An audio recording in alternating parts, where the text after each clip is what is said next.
I guess you would like to know what's going on regarding Mr. Carlson, and that is the subject of this evening's Talking Points memo. I'm going to keep the speculation to a minimum. We don't do that here. I have been doing some reporting all day long.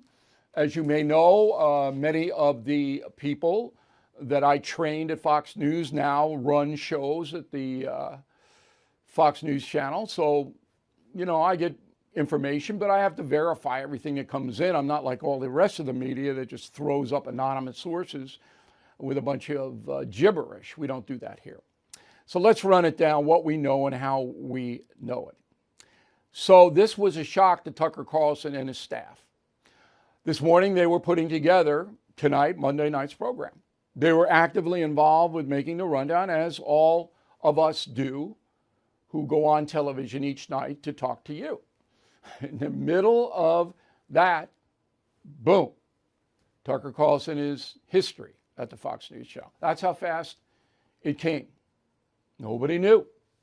And that's in stone. Okay? That's not speculation.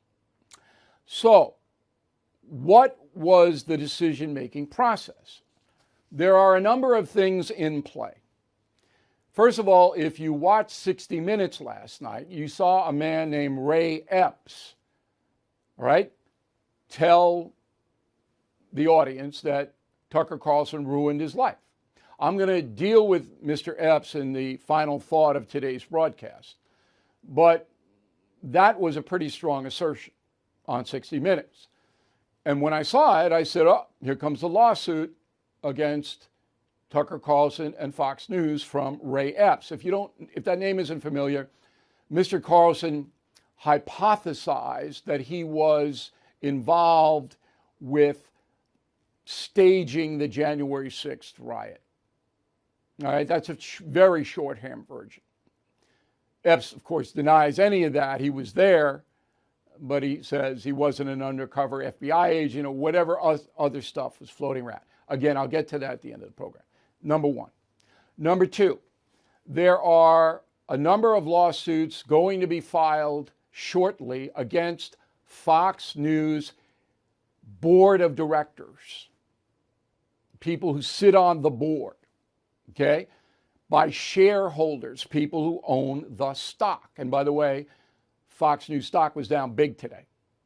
Okay, so FNC is aware those lawsuits are coming. And the board of directors themselves, the individuals sitting on the board, okay, they're going to have to defend themselves. That's big. And then Smartmatic, which I don't think is a very important lawsuit, since the Smartmatic company only had one county in the 2020 election where their machines were used. So they're suing for $2.6 billion. That's just insane. They'll settle, I believe, with Fox, but for not nearly what Dominion got. But that's an opinion of mine. All right. But the fact is, this litigation against Fox News is ongoing and destructive. Tucker Carlson is the lightning rod, okay? So an interesting piece of history. When I left 6 years ago, the Factor was averaging close to 4 million viewers at 8 o'clock and another 2 at 11 o'clock for our rerun. That's 6 million people, right? No cable program has approached that, all right, since I left, because that's a pretty lofty number. Carlson took over for me in the first 2 years. He lost about 1 million of my viewers. Okay, he was doing around 328, 2,800,000. Then he made a very shrewd decision. And Tucker Carlson himself is a smart man and a talented broadcaster. Anybody who thinks he isn't is a fool. I mean, he knows what he's doing on television. So he decided to go to get viewers from the committed right, all right? A lot like Rush Limbaugh did. And he went into that precinct and he programmed for those Americans. His base was about 3 million people, which in this day and age puts him ahead of most other cable news outfits. Okay. So, but in doing that, his commentary became, in many cases, conspiratorial. And again, you can make a lot of money doing that. And there's nothing wrong with doing that as long as you tell people, this is my opinion, it's speculation, but this is what I think. There's nothing wrong with that. I don't disparage that. I'm a hard news guy. My opinions are based on facts. But the conspiracy industry is huge.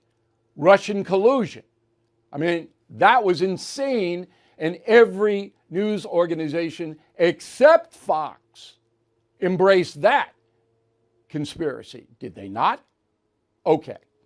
So Carlson had a very successful run at Fox and was very influential among committed conservatives. They're different than casual conservatives. They're right there every day, okay? Want to know what is going on.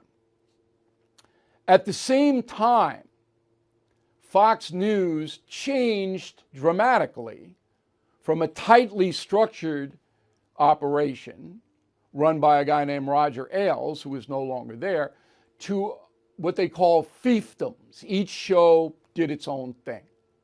And it maintained its lead over CNN, completely hapless, and MSNBC, which is as crazy left as you can get. An interesting footnote, Don Lemon was fired today by CNN, and he says, Lemon, they didn't even tell him. They just texted him. Now, Lemon was fired primarily because his ratings are very low. They were low in prime time. They are low in the morning. He's a lightning rod like Tucker Carlson, so CNN felt we don't need him. He's not bringing in any money. And that brings me to the most essential point of this talking points. All right? Tammy Wynette is not part of television news. Okay? None of those operations are going to stand by their man. When the going gets rough, you're going to get thrown right overboard no matter who you are. That's the way American corporations work. You may have noticed that ABC News had a big purge in its executive ranks. CBS News, I understand, will soon follow. It doesn't matter how successful you are. It doesn't matter how loyal you are as a worker. Nothing matters. If the corporation feels you are a deterrent in any way, and it's more than you're bringing in, it's not worth it, you're gone. The chairman of the Fed is promising more pain ahead. Last year, stocks dropped a whopping 20%. 2023 could be worse. You are right to be worried. So call the only precious metal dealer I trust, American Hartford Gold. They will show you how to protect your savings and retirement accounts by diversifying your portfolio with physical gold and silver. Since I've been a client and spokesperson, the price of gold has appreciated more than 35%. So please call today and they'll have physical gold and silver delivered right to your door or put inside your IRA or 401k. They have thousands of satisfied customers and have the highest rating in the country with an A+ rating from the Better Business Bureau. Please tell them Bill O'Reilly sent you, and they will give you up to $5,000 of free silver on your first order. Please call 866-501-5201. That's 866-501-5201, or text BILL to 65532. Again, that's 866-501-5201, or text BILL to 65532. Thank you for watching the No Spin News. To watch the full episode anytime on BillO'Reilly.com, please sign up to become a premium or concierge member. Visit BillO'Reilly.com to sign up and start watching today.